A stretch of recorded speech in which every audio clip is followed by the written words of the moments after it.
2020 mungkin akan menjadi hari Natal yang tidak terlupakan bagi kita.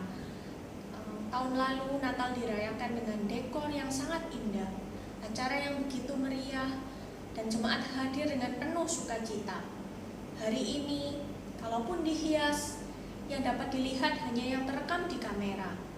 Acara juga diusahakan yang sederhana untuk menghemat kuota jemaat. Dan jemaat merayakan di rumah masing-masing, mungkin dalam keadaan yang kurang nyaman, kurang aman. Tapi apa yang terjadi di hari Natal tidak pernah berubah, tidak dipengaruhi oleh keadaan, bahkan akan membawa kesukaan besar karena kelahiran Kristus ke dalam dunia. Karena kasih-Nya yang besar, maka Dia lahir di palungan yang hina demi menyelamatkan manusia yang berdosa. Biarlah hati kita mau menyambut Dia, memuji Dia dan memuliakan Dia.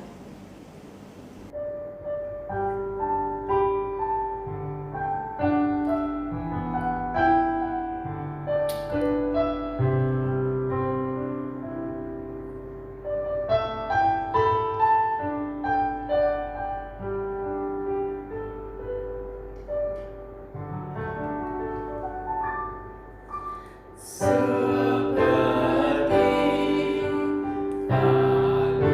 palungan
mau berdoa, mengucap syukur kepada Tuhan karena pada tahun 2020 ini kita masih dapat merayakan Natal bersama. Kali ini kita mau khusus berdoa, bukan meminta, memohon, tetapi benar-benar mengucap syukur. Ucapkan apa yang kita syukuri pada Natal kali ini. Mari kita berdoa. Tuhan, terima kasih karena Engkau telah mau datang ke dunia di hari Natal ini. Terima kasih karena kami masih dapat merayakan Natal walaupun dengan kondisi yang sangat terbatas. Terima kasih Engkau mau lahir ke dalam dunia untuk menyelamatkan kami semua yang berdosa. Biarlah Natal ini kami dapat benar-benar mau memuji Engkau, memuliakan Engkau, dan biarlah nama-Mu saja yang dipuji ya Tuhan. Dalam nama Tuhan Yesus kami sudah berdoa. Amin. Ketika kita melihat tahun ini, hari-hari yang bagi sebagian orang mungkin tidak mudah, yang bisa membuat kita khawatir, kehilangan pekerjaan, kehilangan pengharapan, takut, dan perasaan lainnya. Justru Natal adalah waktu kita melihat bahwa di dalam Kristus ada pengharapan. Bayi yang lahir di hari Natal bukan bayi biasa. Dia adalah anak Allah yang menjadi juru selamat, yang memberi pengharapan, memberikan ketenangan, memberikan kekuatan dan damai sejahtera bagi kita.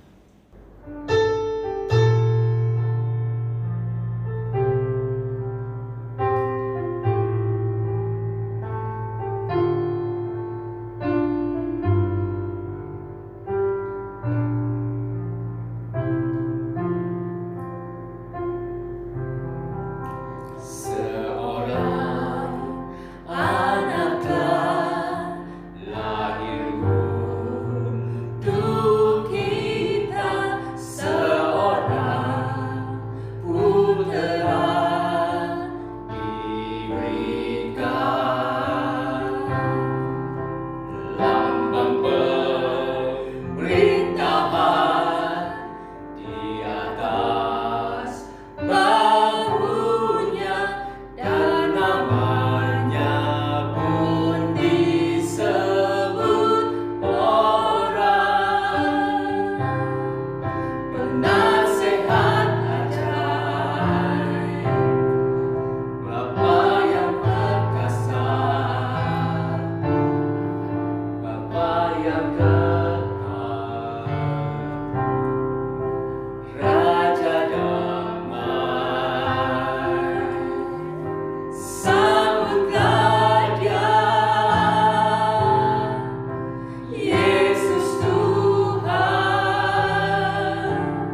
Kita pernah mendengar dalam Yesaya 9 ayat 5, sebab seorang anak telah lahir untuk kita, seorang putra telah diberikan untuk kita. Lambang pemerintahan ada di atas bahunya, dan namanya akan disebutkan orang Penasehat Ajaib, Allah yang perkasa, Bapa yang kekal, Raja damai. Tetapi kadang kita ragu, kadang tidak yakin. Mari kita datang kepada Tuhan, curahkan isi hati kita kepada Tuhan, akui ketakutan, kekhawatiran kita, serahkan itu semua kepada Tuhan. Mari kita berdoa. Tuhan, di dalam lagu ini yang baru saja kami nyanyikan bersama, dikatakan bahwa Engkau adalah penasehat ajaib, Allah yang kekal, Raja damai ya Tuhan. Tetapi seringkali mungkin di dalam hati kami tidak merasakan sosok Allah yang seperti itu ya Tuhan.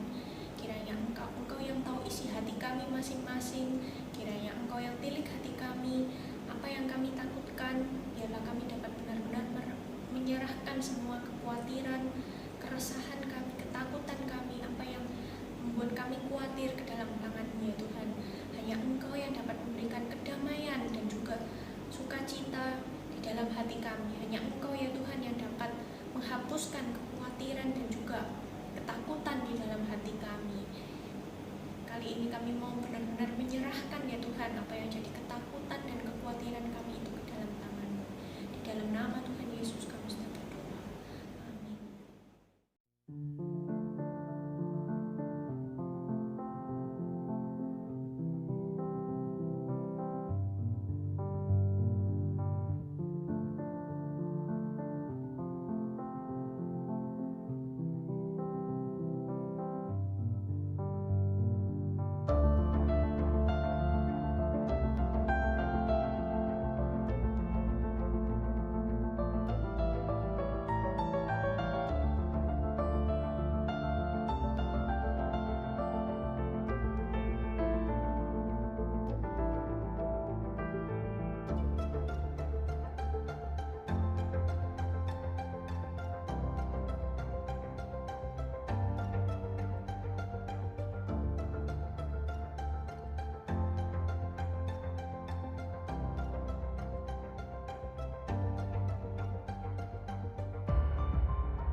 Kadang kita bingung ketika ada banyak jalan, ada banyak suara, ada banyak orang yang memberikan petunjuk, bahkan pikiran kita sendiri.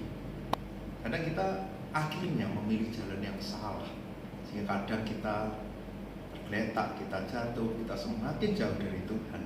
Di tengah kebingungan kita, datanglah kepada Kristus, bayi Natal yang telah lahir itu, karena Dia adalah penasihat ajaib, wonderful counselor. Wonderful apa, ajaib apa, melampaui pikiran manusia, melampaui apa yang bisa dijelaskan oleh manusia. Konselor saat itu yang dipakai kata untuk raja memberikan nasihat kepada rakyat yang memerlukan jawaban. Mereka yang patah hati, mereka butuh dikuatkan, mereka butuh jawaban dari raja. 1 Korintus 1 ayat 30, tetapi oleh Dia kamu berada dalam Kristus Yesus, yang oleh Allah telah menjadi hikmat bagi kita, yang membenarkan dan menguduskan dan menebus kita. Yesus akan memberikan kepada kita nasihat, memberikan kita hikmat, memberikan kita pengertian, melampaui apa yang kita bisa pikirkan. Ketika kita mungkin saat ini bingung, ketika kita mungkin salah jalan, mari kita minta hikmat kepada Tuhan. Dialah penguasa hidup kita. Dia tahu apa yang terbaik bagi kita, umat yang sudah ditebusnya. Dia bisa memberikan jalan melampaui apa yang kita bisa pikirkan. Karena itu jangan mengandalkan pikiran kita sendiri. Mintalah hikmat kepada Tuhan. Kalau saat ini kita sedang bergumul dengan jalan mana yang harus kita pilih, mari kita datang kepada Tuhan. Mari kita berdoa, kita minta hikmat dari Tuhan.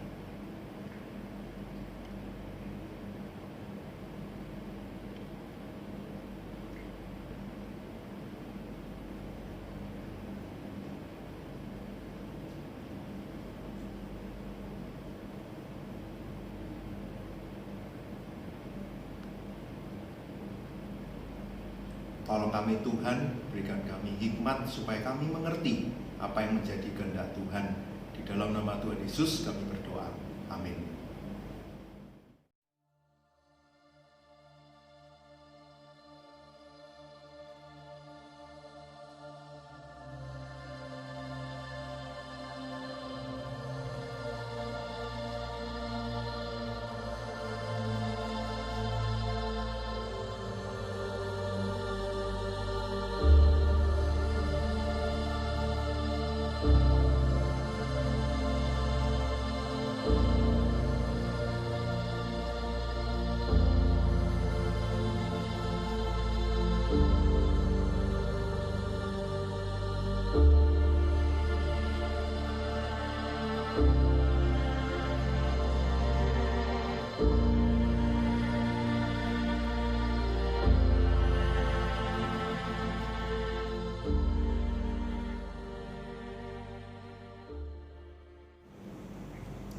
Kadang kita merasa begitu lemah, begitu terbatas, kita tidak sekuat orang lain, tidak sekaya orang lain, tidak sehebat orang lain.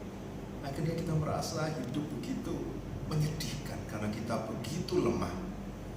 Ketika kita merasakan itu, datanglah kepada Kristus, bayi Natal yang telah lahir itu, karena Dia adalah Allah yang perkasa, Mighty God. Kata Tuhan yang dipakai di sini, Elohim, El adalah Allah yang benar. Mighty, Gibor, kuat, adalah pahlawan yang punya kuasa. Kolose 1 ayat 16. Karena di dalam Dialah telah diciptakan segala sesuatu yang ada di surga dan yang ada di bumi, yang kelihatan dan yang tidak kelihatan, baik singgasana maupun kerajaan, baik pemerintah maupun penguasa. Segala sesuatu diciptakan oleh Dia dan untuk Dia.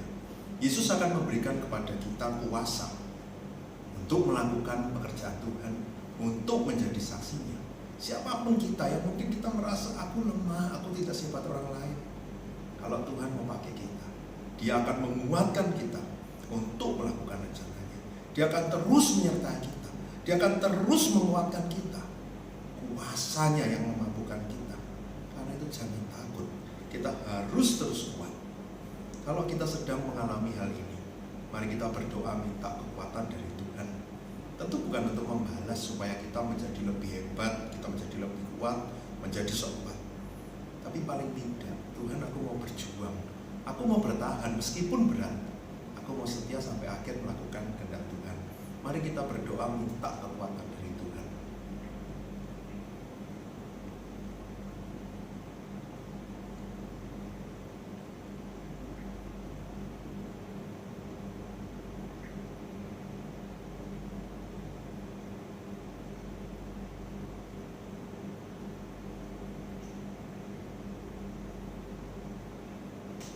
Bapa di surga, kami memang lemah, kami terbatas.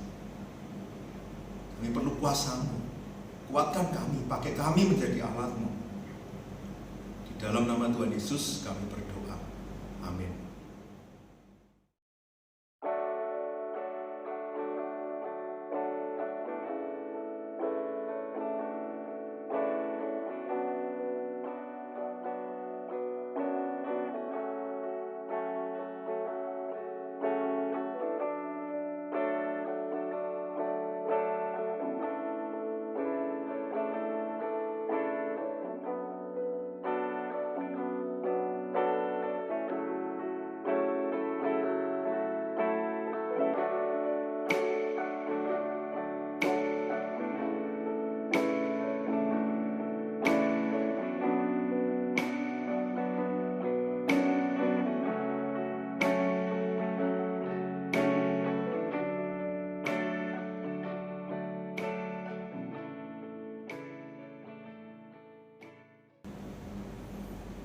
Kadang kita merasa dulu hidupku begitu indah, tapi sekarang hidupku tidak seindah dulu. Dan kalau kita lihat masa depan, mungkin kita akan berpikir, wah, begitu mengerikan masa depan. Sekarang aja sulit, apalagi nanti. Kadang kita berpikir, Tuhan, kenapa sih kok hidupku dulu kok beserta, sekarang aku harus berjuang dan nanti aku tidak yakin apa Engkau akan menolongku. Kalau itu yang kita rasakan, datanglah kepada Kristus, bayi Natal yang telah lahir itu. Dia adalah Bapa yang kekal, everlasting Father, Father, Bapa adalah simbol dari pemilik atau penguasa. Dia adalah Allah yang menguasai, memiliki hidup kita. Berbicara everlasting, berbicara Bapa yang kekal. Dia ada dulu, sekarang, dan selamanya. Sebelum bayi itu datang ke dunia, dia telah ada. Dan nanti dia juga ada di dalam kekekalan. Ibrani 13 ayat yang ke-8. Yesus Kristus tetap sama baik kemarin maupun hari ini dan sampai selama-lamanya. Yesus ada. Dulu, kalau kita ingat masa lalu, dia ada. Sekarang dia juga bersama dengan kita. Nanti dia juga ada di dalam kekekalan kita bersama dengan dia. Apa yang membuat kita ragu? Dia sudah menebus kita. Dia yang memberikan kita pengharapan yang kekal. Dia juga sekarang selalu bersama dengan kita, Allah Immanuel itu. Kalau saat ini mungkin kita bergumul dengan bagaimana aku yakin akan penyertaan Tuhan, mari kita datang, mungkin sekarang bukan meminta, tapi kita mau mengucap syukur. Terima kasih Tuhan, Kau sudah menebus aku. Sekarang aku juga tahu Kau selalu menjagaku, dan aku yakin Kau tidak akan meninggalkan aku. Mari kita mengucap syukur untuk setiap penyertaan Tuhan di dalam hidup kita, dulu, sekarang, dan sampai selamanya.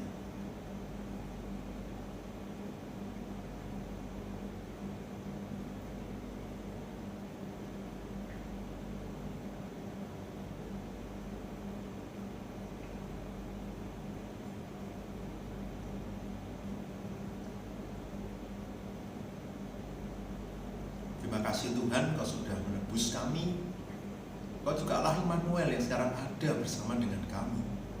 Dan kami yakin kami punya harapan kehidupan yang kekal bersama dengan Engkau. Biarlah kami selalu bersyukur, kami tidak pernah ditinggalkan. Kau selalu ada bersama dengan kami. Di dalam nama Tuhan Yesus kami berdoa. Amin.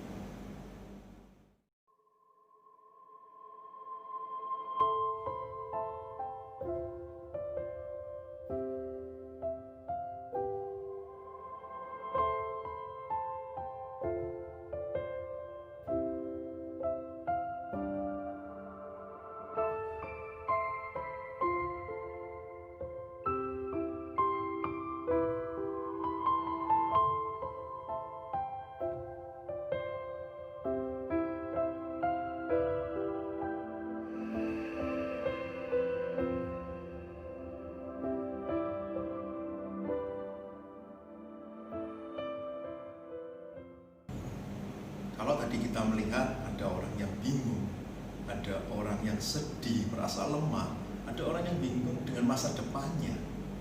Kadang kita merasa hidup kita lebih hancur dari itu. Kita hanya bisa menangis, kita hanya bisa meratapi keadaan. Bahkan mungkin kita bergumul dengan penderitaan, dengan dosa. Kalau itu yang kita rasakan, datanglah kepada Kristus bayi Natal yang telah lahir itu. Dari bagian yang kita baca tadi, karena dia adalah Raja Damai, Prince of Peace, seseorang yang akan menyingkirkan semua yang bisa mengganggu peace, shalom itu, damai sejahtera itu. Damai sejahtera tidak dirasakan ketika kita terpisah dari Allah. Shalom akan ada ketika kita mengalami rekonsiliasi, ketika kita diperdamaikan dengan Allah, dan itulah yang Kristus lakukan di kayu salib. 2 Korintus 5 ayat 19. Sebab Allah mendamaikan dunia dengan dirinya oleh Kristus dengan tidak memperhitungkan pelanggaran mereka. Ia telah mempercayakan berita pendamaian itu kepada kami. Hanya melalui karya Kristus di kayu salib kita diperdamaikan dengan Allah. Sehingga kita bisa merasakan damai sejahtera itu. Sehingga kita bisa melihat hikmat dari penasihat ajaib. Meyakini kuasa dari Allah yang perkasa. Hidup di dalam keyakinan akan jaminan keselamatan. Karena itu mari kita percaya kepada Dia, kepada Kristus Raja Damai itu. Kalau saat ini kita mengalami hal yang begitu berat dalam hidup kita, mari dengan kerendahan hati kita mau datang kepada Tuhan. Kalau kita belum sungguh-sungguh percaya kepada Kristus Raja Damai itu, terimalah Dia sebagai Tuhan dan Juru Selamat kita. Kalau kita sudah percaya, mari kita buat komitmen. Tuhan, aku mau sungguh-sungguh terus mengandalkan Engkau, Raja Damai itu. Aku mau terus ada di dalam damai sejahtera karena aku tidak pernah mau jauh dari Tuhan. Mari kita berdoa.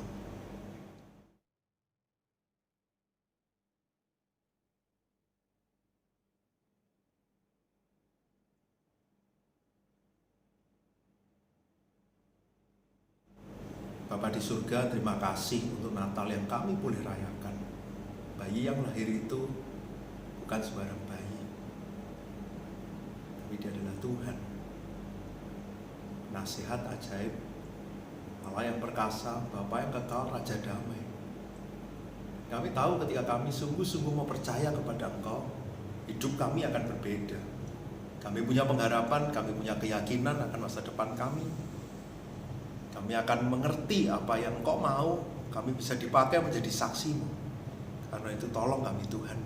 Setiap kami yang mungkin saat ini sudah mengambil tekad, mengambil komitmen di dalam hati kami, Tuhan yang mau kuatkan kami, Tuhan yang mau tolong. Biar di Natal ini kami sungguh-sungguh diyakinkan akan betapa besar kuasa-Mu. Bayi yang lahir itu akan mengubahkan hidup kami. Karena Engkau adalah Tuhan pemilik hidup kami. Pakai setiap kami Tuhan. Apapun yang kami akan hadapi di masa yang akan datang. Mungkin hidup yang tidak mudah, mungkin tahun yang tidak mudah, tapi Tuhan akan terus tolong. Dan kami mau terus setia, dekat dengan Tuhan. Kami tidak mau jauh dari Engkau. Kami mau terus tinggal bersama dengan Engkau, merasakan damai sejahtera itu. Karena kami sudah mengalami rekonsiliasi dengan Engkau. Kami tidak mau menyanyiakan itu Tuhan. Terima kasih Bapa. Di dalam nama Tuhan Yesus kami berdoa. Amin. Kita sudah belajar dari Yesaya 9 ayat 5 tadi. Satu kebenaran yang harus kita pegang dari sekarang sampai akhir hidup kita. Apapun kondisi kita, bagaimanapun tantangan yang kita hadapi termasuk hari ini, mari kita bukan fokus kepada kesulitan kita, tetapi mari kita datang kepada Dia, kita sembah Dia, kita puji Dia, karena Dia bukan bayi biasa, tetapi Dia adalah Yesus yang penasehat ajaib, Allah yang perkasa, Bapa yang kekal, Raja damai. Mari kita menyanyikan.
Semoga melalui serangkaian persekutuan yang telah kita lakukan hari ini, kita dapat menghadapi tahun 2021 dengan penuh pengharapan, dengan penuh keyakinan dan sukacita. Meskipun kita masing-masing berada di rumah, mari kita bisa mengucapkan selamat kepada keluarga kita. Kalau sudah selesai persekutuan, kita dapat membagikan kasih lewat grup WA ataupun telepon terhadap saudara-saudara kita. chat pribadi, atau cara apapun. Bagikan sukacita, kuatkan sesama yang membutuhkan, bagikan tentang Kristus itu kepada dunia.